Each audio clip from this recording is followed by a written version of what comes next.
Welcome to the first Motivation Monday of 2023, co-hosted by the ARA 617 Complexity Theories in Education.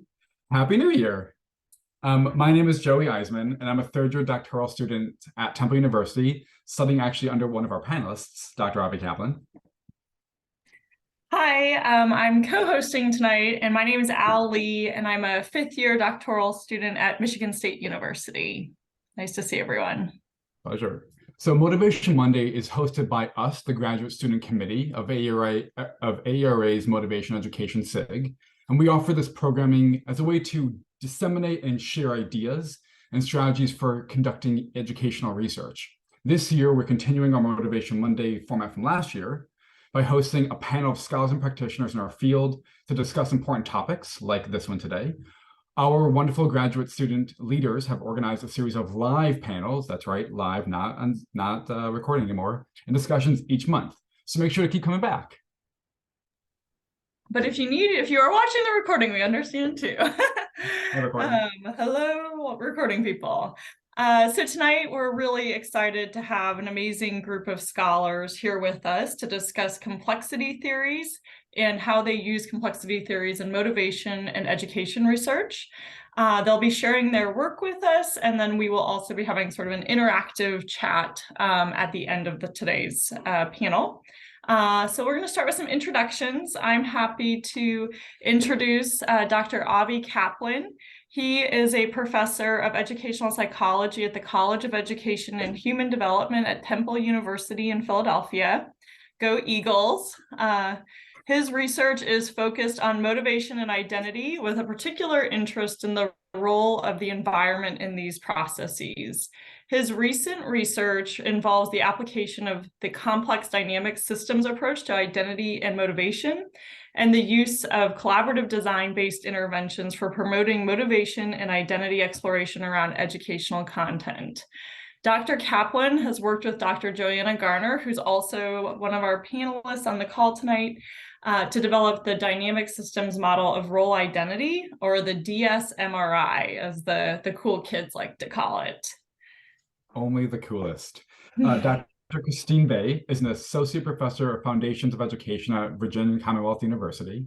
Her scholarship is focused on understanding and creating learning spaces that meaningfully motivate and engage historically marginalized students in science.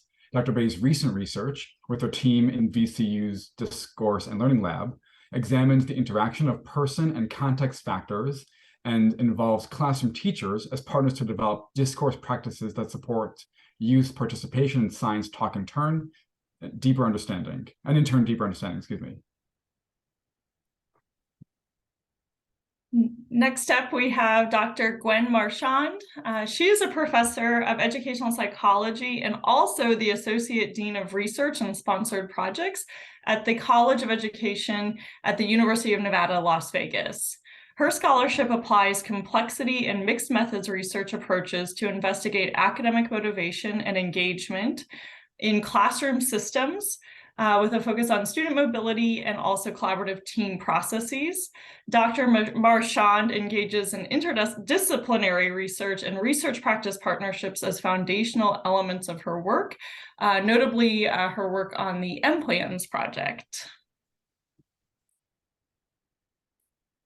And then lastly, Dr. Joanna Garner is joining us actually as a facilitator of one of our later sessions. And Dr. Garner is the chair of the Complexity Theories in Education SIG, co-hosting this event. Dr. Garner is a research professor and the executive director of the Center for Educational Partnerships at Old Dominion University. Her recent research uses complex systems theories and analytical approaches to study the interrelations among learning, motivation, and identity constructs as they engage in formal and non-formal settings. Please join me in welcoming our panelists. Yes, it's always a little awkward on the Zoom, but yes, round of applause. I can see it all around. Excellent. Well, tonight we're going to be starting off with I'm just going to sort of give you an overview of the format here. So we're going to be having first a discussion with our panelists. Then we'll be having a discussion with our three panelists and Dr. Joanna Garner on the topics, which we'll show on here on the screen. And then we will have some breakout sessions where you can sort of interact in a more intimate environment with the panelists. So our discussion will start with defining complexity. I'm sure many of us who are on this call who have some familiarity, some touch points, want to hear a bit more of the examples of how complexity theory informs research. We're going to start with a brief introduction of complexity theories and the continuum of applications. On a related note, we actually want to acknowledge that while a lot of our panelists tonight bring a wealth of perspectives, there are perspectives and approaches that are not being represented, and these are the quantitative approaches. And we're going to start today with the question of how do you understand complex dynamic systems? So Dr. Kaplan, I'm going to kick it off to you. To begin, how do you understand complex dynamic systems? What is it? Thank you for the question. To me, complex dynamic systems is a paradigm. So it means that it's a set of ontological assumptions about the nature of phenomena and epistemological assumptions about what we can know about these phenomena. And these frame the goals for research and interventions about these phenomena and the appropriate methodologies to pursue these goals. So if to give more specific, as part of the complex dynamic system paradigm, the ontological assumptions include, for example, that phenomena, in our case, like learning, engagement, motivation, development, social interactions, these phenomena are emergent. That is, they're continuously becoming. That this emergence reflects a system of interdependent elements that co-act on each other through feedback loops, both within the system and with the context, that this interdependence results in mostly nonlinear patterns of systemic behavior, which is not fully predictable. Another ontological assumption is that these feedback loops with the context means that the system's behavior is highly situated, so that the behavior reflects a dynamic integration of the context situation with the distinctive configuration of elements in the particular system.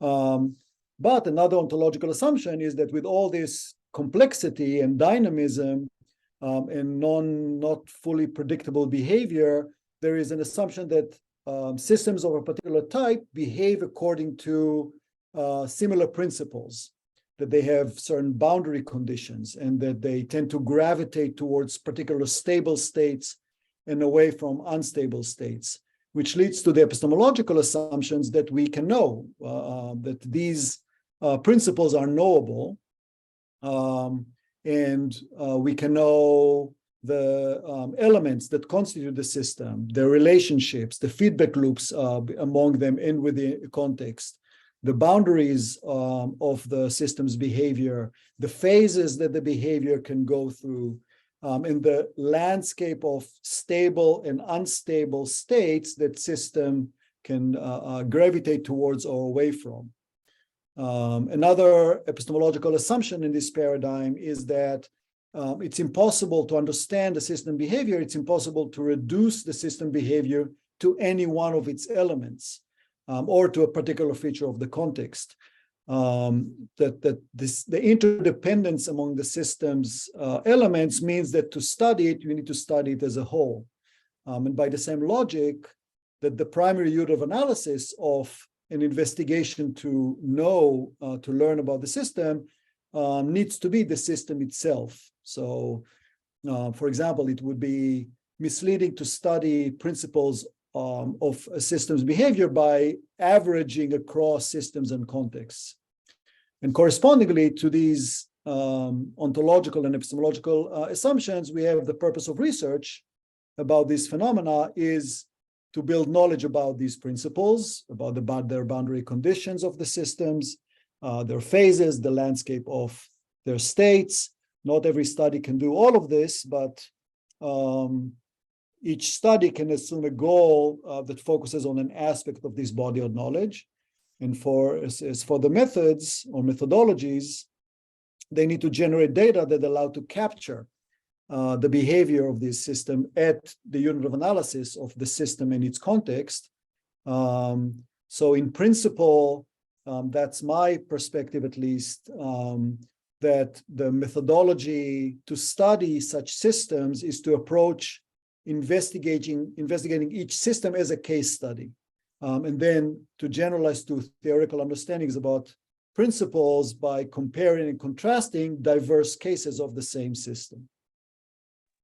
Thank you for that wonderful answer. And I appreciate the attention to both methodological assumptions, like we treat these as individual cases, and also some other components, including these things are non-linear. So traditional linear approaches may not be as appropriate in these approaches, or also it's not as predictable, which I think for some of us, that's a little scary to hear, but I think it might be more appropriate for what we're trying to look at.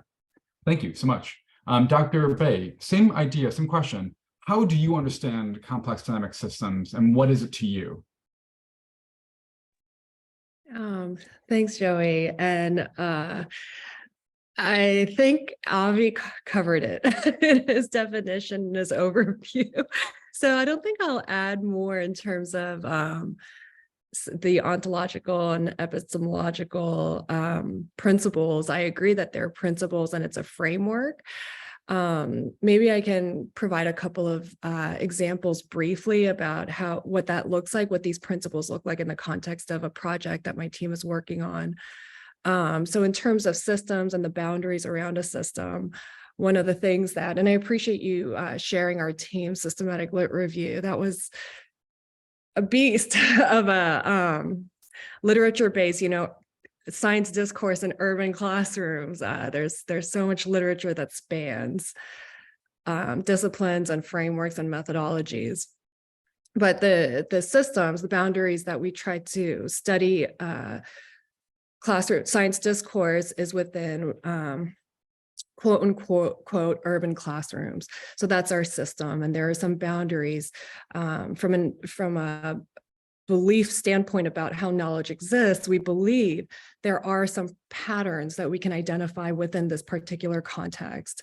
I think importantly, we define, and it's in the paper, but we define these urban classroom contexts as spaces of course, historical inequities, but also dynamic spaces of possibilities.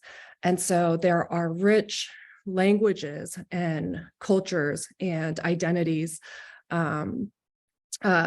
We draw from the funds of knowledge literature in terms of familial and cultural resources that students come to bear. Those are kind of, what we characterize as the system of urban learning spaces. And then in terms of elements that are interacting, Avi described it beautifully. We think of elements interacting across levels. So a lot of the elements we look at the individual level draw from, the rich ed psych theory that we have about students' internal states, their motivations, their engagement, their beliefs about how they learn. But we haven't to date, and I think it's only going to get more complicated as we keep doing this. We are also looking at elements at the classroom level. So things like relationships and interpersonal dynamics with our teachers. And as we increasingly draw from critical, more social justice oriented disciplines, we're looking at elements at the macro level. So we're looking at things like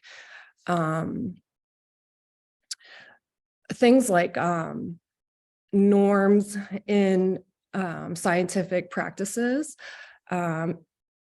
elements of science curricula that send certain messages about how science is done and what knowledge counts and what knowledge doesn't count. So those are kind of just examples of elements across levels, and we try to look at the interactions among them.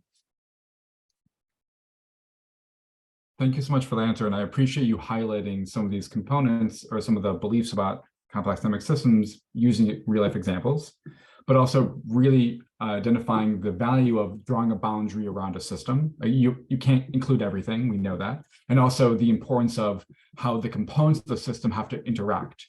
If I measure something that's independent from something else, especially in social phenomena, that's not really real. You have to see how they're interacting. Dr. Marchand, same question to you. How do you understand this thing that we call complexity? Well, Avi and Christine stole my answer, so they've already done a great job. Truly, really, they did. But I guess just to add for me, I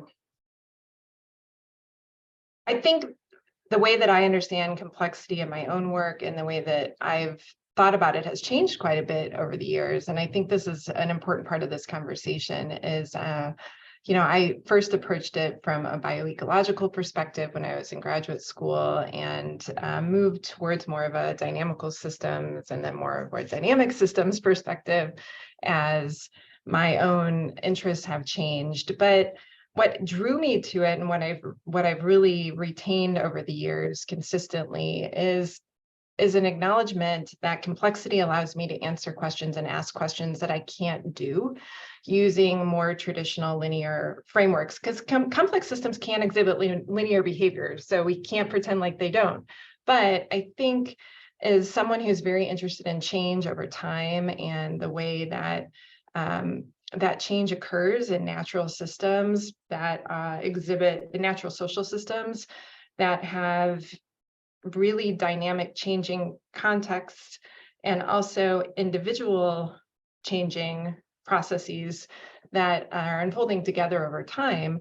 I think some of the ways that we tend to theoretically or conceptually approach the nature of change in education is that we look at all possible states of the system, which is what our traditional methods does, and say they all exist in equal probability that these can happen. And I think for me, what having a complexity approach allows me to do is think about what are the repeatable patterns that we are likely to see, and then how are our individuals and our classroom systems, which is what I study, how are these environments changing what those possible states are? And then how are we allowing our individual context interaction to lead people to change or to stay in the same space all the time? And I think when you're thinking about learning and when you're thinking about motivation, we know that we can look at, I'll use an example. I can walk into 6 different classrooms and say, wow, that teacher's a great teacher. Because I can recognize certain behaviors and responsivity and interactions between the students in the classroom, the teacher in the classroom, and I can identify these macro level emergent behaviors that suggest to me that this is a well-functioning system. But what I can't do from a reductionist standpoint, where I'm trying to identify very specific components of that system, is perfectly predict what that component is going to yield in that system. What I can use complexity approaches for is to say that there's a range of different elements of that system that can combine in very different dynamic ways over time that might yield very similar looking macro behaviors. And so for me, it allows me some freedom to not focus on perfect predictability and always seeking the individual component, and instead allows me to really focus and honor kind of what Christine was saying to some extent, honor the incredible diversity and dynamic elements of those classrooms, to understand that there are very different ways that those micro level components can combine to yield very similar pieces. And then I can think about, well, what are those elements that allow those repeatable positive types of actions to occur? And so I guess I'm just giving another example, but I think what I'm trying to emphasize is that non-reductionist type of perspective, but at the same time, complexity allows you to focus on both those micro elements, but also the emergent processes. And I think that's incredibly useful for some of the work that we're trying to do when we're working with our education partners in particular, and allowing some of the freedom and flexibility to emerge from their own classroom practice.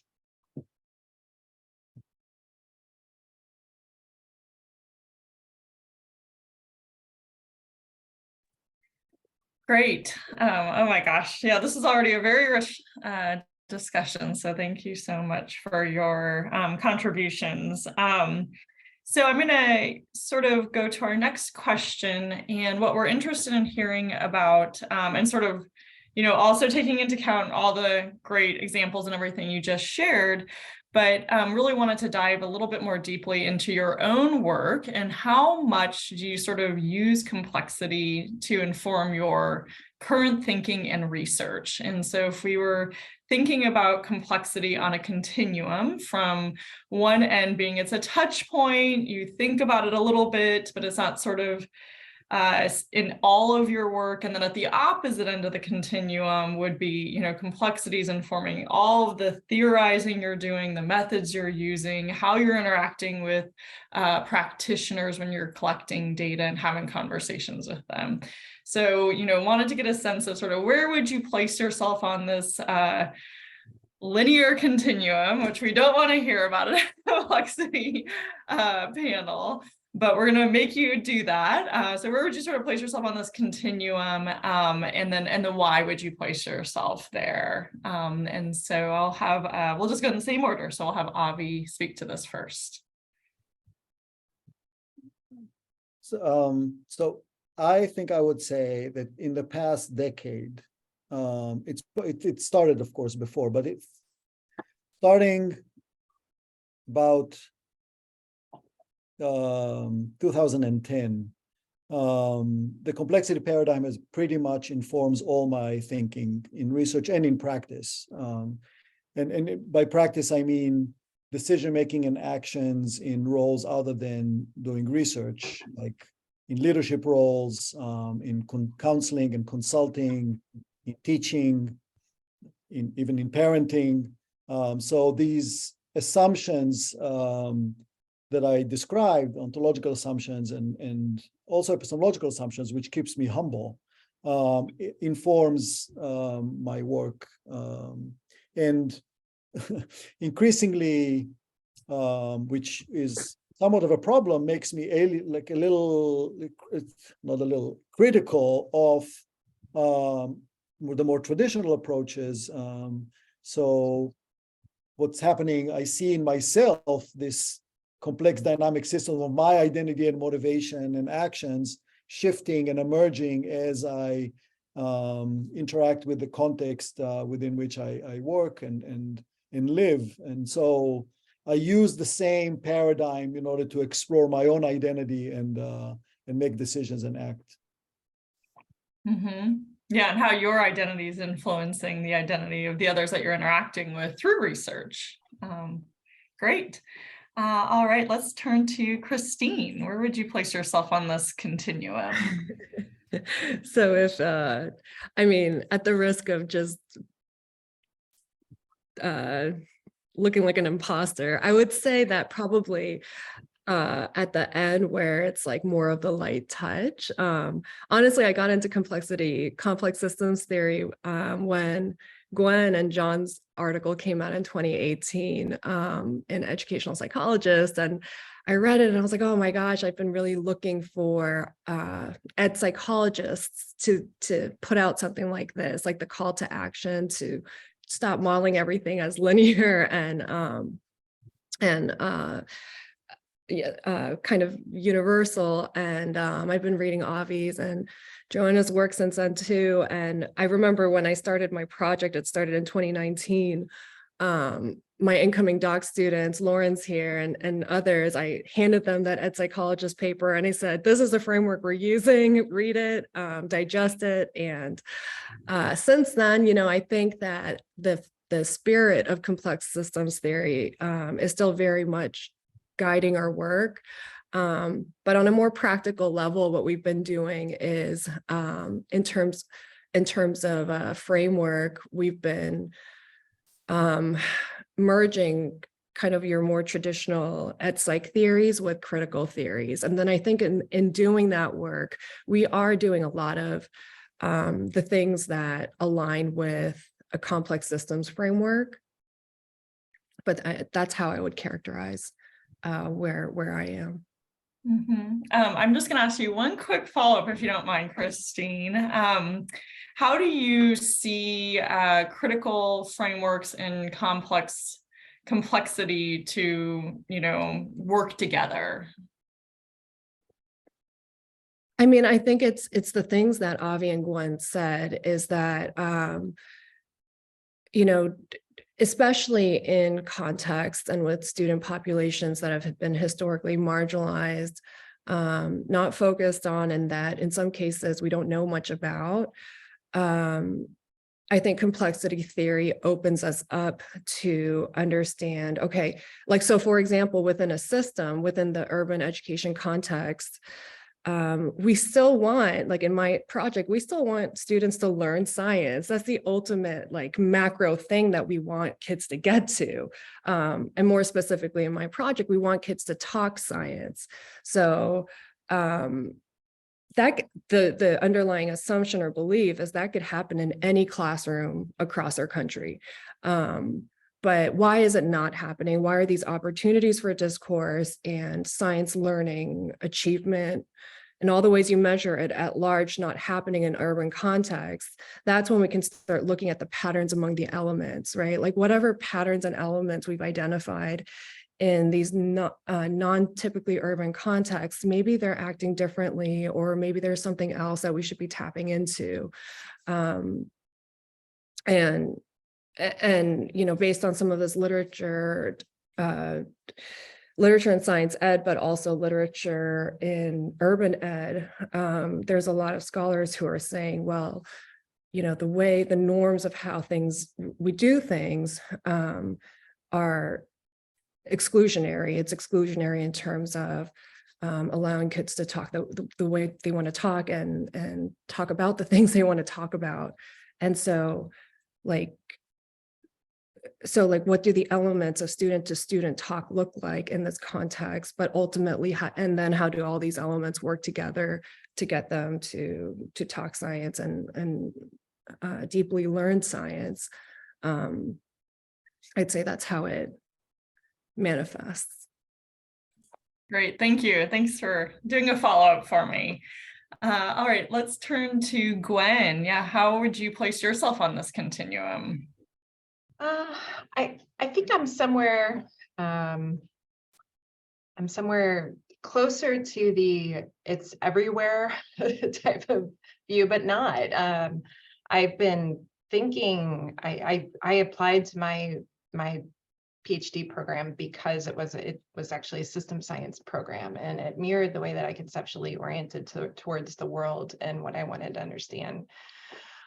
That being said, I think, methodologically, I don't always get there. And so there's a lot, I work in large collaboratives in both motivation, but also in work with interdisciplinary teams across my university and outside.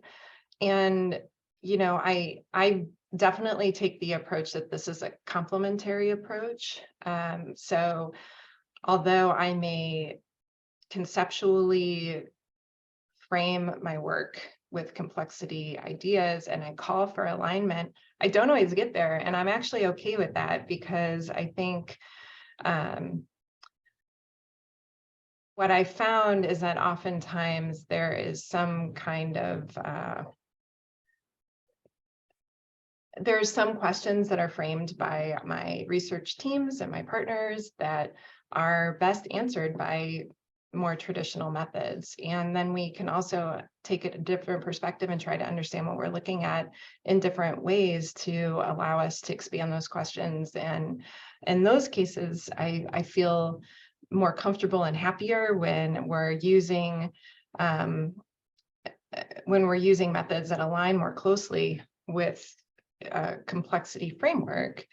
And in my own work, I think much like Avi, I've been the Associate Vice President for Research for a couple months at my university now, and part of my job is to facilitate and develop interdisciplinary research teams and large collaborative teams. And it turns out that there are a lot of people outside of education that utilize complexity terms and complex frameworks, and everything that I try to do on a daily basis is use the way that complexity allows us to frame the world to help bring people together to develop projects that can handle some of the social issues and complex challenges that we're dealing with as a society. So I think for my own research, I'm closer to the all the time end, but for my daily work, it's every day.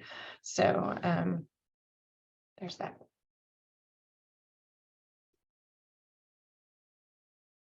Thank you all very much for that. It's really interesting to hear the spectrum that exists, recognizing that many of us use different frameworks, we use different methods, and there are different touch points of how to engage with complexity and complex dynamic systems theories. And one of the things that I'm hearing that's really important is the acknowledgement of context sensitivity, but also how the social phenomena that we all care about, or presumably we're all thinking about, especially from the motivation spaces, are nonlinear.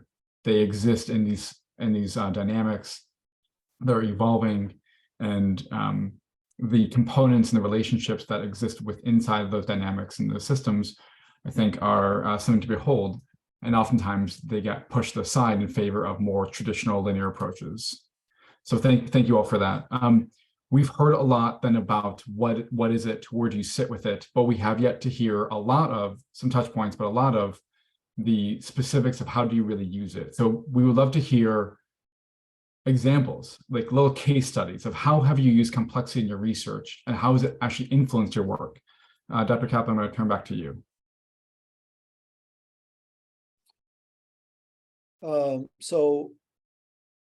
In the introduction, you mentioned Al mentioned the dynamic systems model of role identity that Joanna Garner and I developed.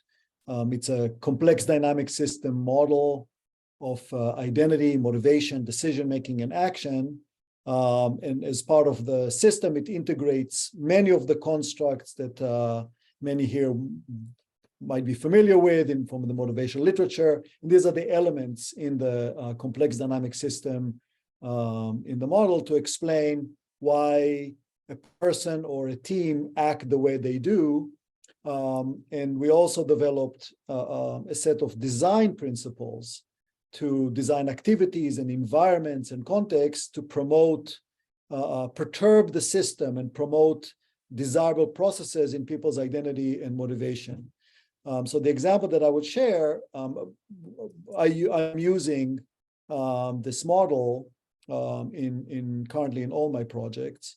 So the example I will share is a collaborative project that Joanna and I are now working on with the Smithsonian Lemelson Center for the Study of Invention and Innovation at the National Museum of American History. And we're collaborating with them to design an exhibition at the National Museum of American History that has the goal of facilitating visitors' identity exploration and motivation around their sense of inventiveness. And the DSMRI serves as the theoretical framework for conceptualizing the identity and motivational system of the diverse visitors. And the design principles we apply in designing the exhibition and the artifacts and basically the experience of the visitors, so that the visitors are more likely to engage in identity exploration, formation of commitments, and motivation to engage in inventive activities.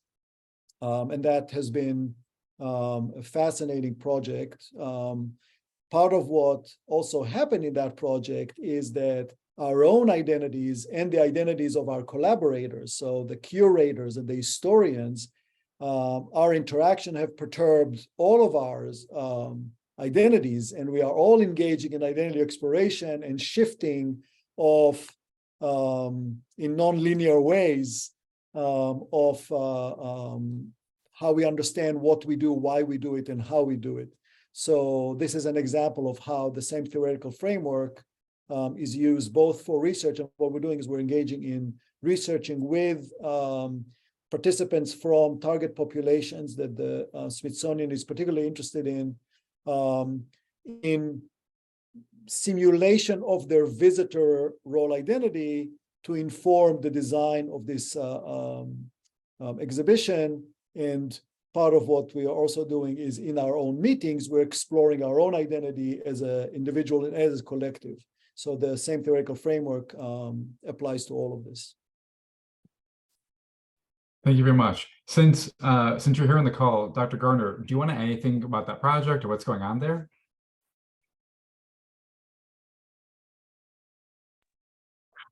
I don't really have much to add about the Smithsonian project, but I'll just say other projects that Avi and I have used the DSMRI. We've looked at, for example, teacher professional development and running a multi-day institute, and how individuals' motivation, emotion, their self-perceptions, their beliefs, their purposes and goals around teaching science shift in a very dynamic way depending on what the social interactions are and what the curriculum essentially is for that professional development over time.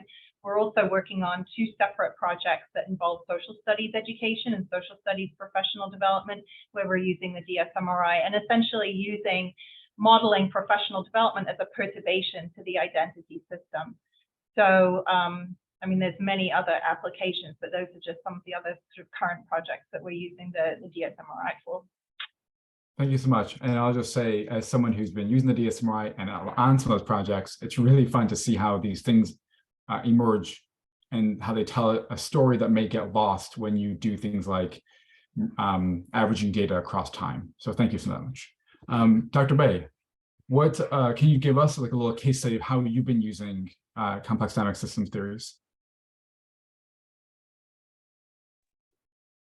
Yeah, sure. I mean, I think I have been giving some examples. Maybe I can keep going a little bit deeper into it. So one of the studies that we conducted, and we reference complex systems theory along with an overview of how our field is trying to move more towards complicating the way we look at phenomena in classrooms. It's, again, I think, looking at the interactions among elements. So in EdPsych, very traditionally, when we measure student engagement, in the recent engagement handbook, one of the big novel methodological approaches that's getting a lot of attention in our field is using experience or event sampling methods and using daily diaries and things like that to look at momentary engagement within even one single classroom period, with the acknowledgement that engagement is complex. So it's trying to move away from, let's do this snapshot, one survey at the end of the school year questionnaire and have students say, I was on task. Like, when were you on task?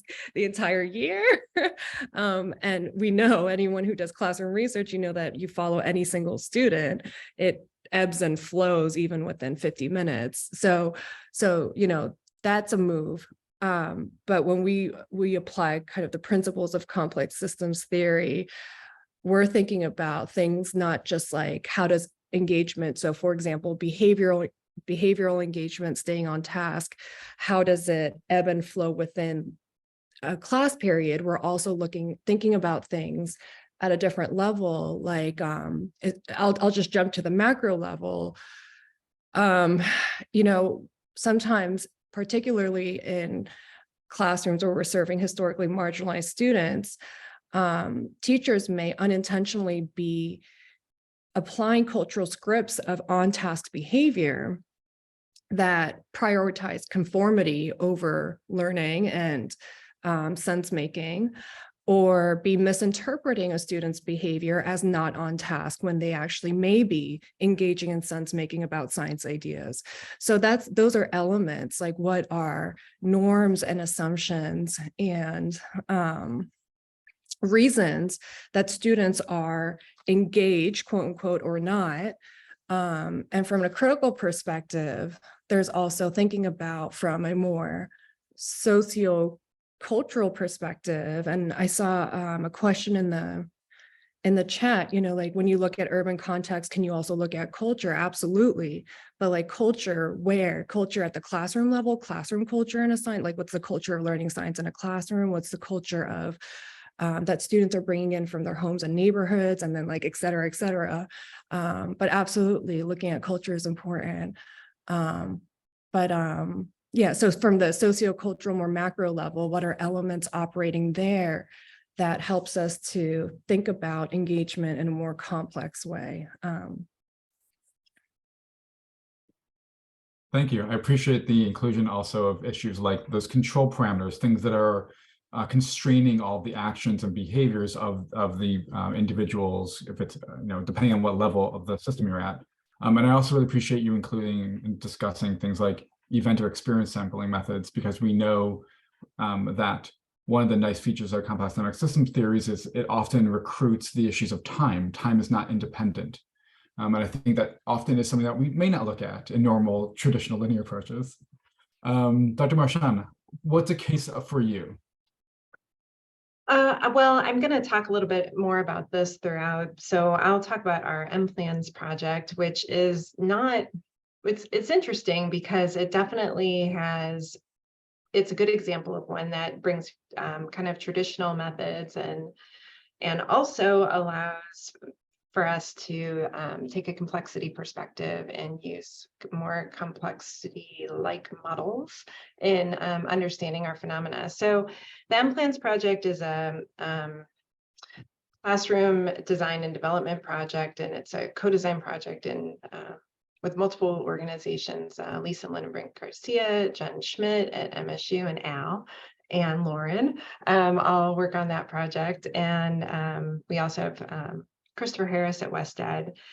And it's interesting because we use a set of 5 design principles that have been distilled from decades of motivation literature from Lisa's work that really align across theoretical perspectives. And we're working in middle school science classrooms and have co-designed with teachers a set of professional learning materials that allow to build background information, but are not prescriptive. So we're not telling teachers, you need to do this in order to foster motivation. So I think for me, one of the more interesting things is the way that we are seeing kind of what I talked about earlier, where you can have classrooms where teachers have enacted motivationally supportive instruction, and they've done it in very different ways. So it's not like they're saying, I have one element of autonomy support and one element of supporting belonging, therefore we have created a successful motivationally supportive climate. Really, we've used traditional surveys, and we've also used more of the experience sampling type of approach where kids fill out end of class reports about their perceived motivational support from their instructors, as well as their own engagement that day. And also we have video of the entire classrooms for those days, which has allowed us to take a mixed methods approach to understand both really the way that the individual system, the dyadic system, the classroom system, and then even across classrooms over time can manifest very different types of behaviors. So for example, we use state space analyses, which are model all the possible states of a system across the daily end of class reports that we've collected.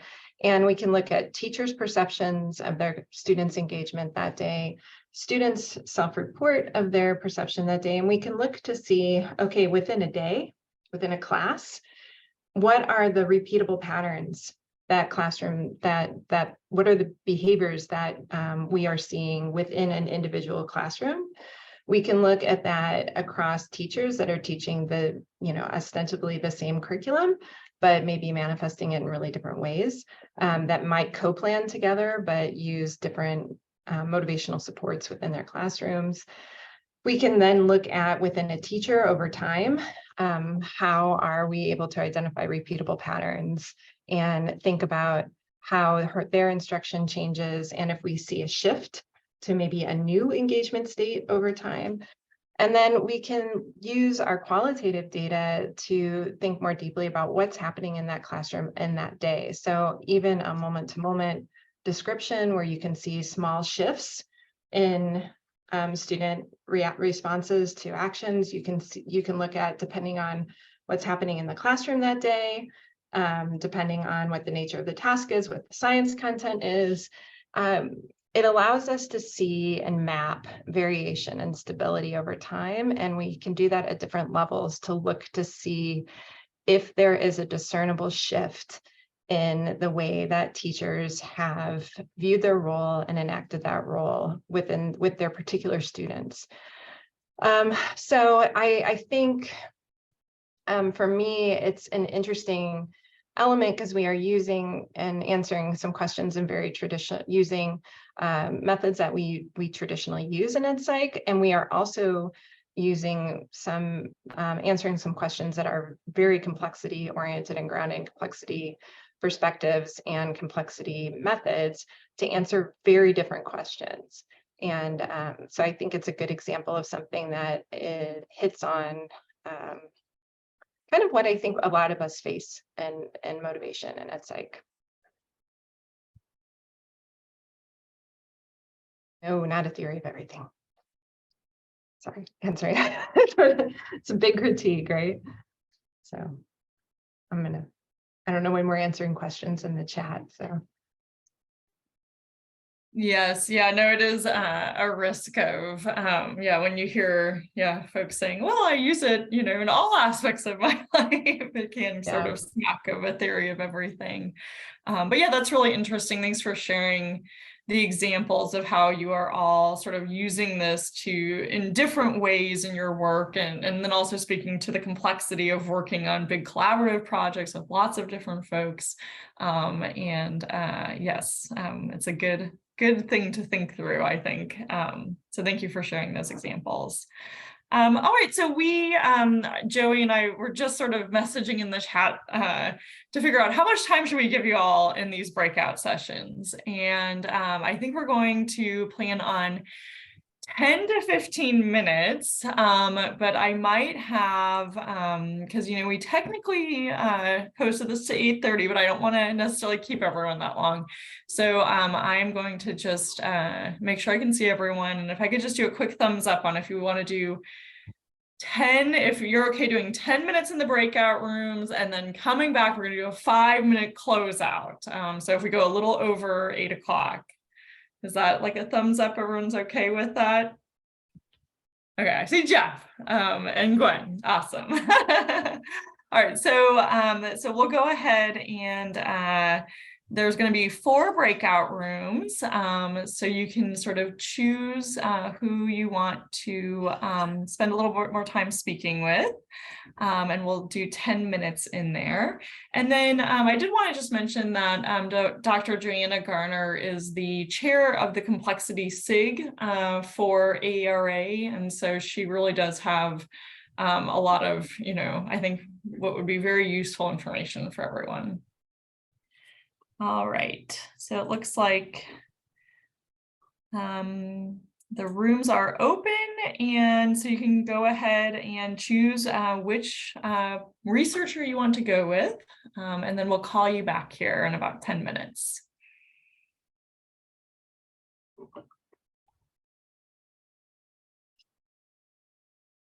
Is to continue to learn more of the things you already got. And with that, as we close out, I want to thank once again our panelists for their insightful and enriching conversation. And thank you to everyone who joined us, and we hope to see you soon. Thank you so much. Yeah, thank you, everyone. Thank you so much to our panelists and to all the attendees. It's wonderful to see so many familiar faces this evening. Thank you very much.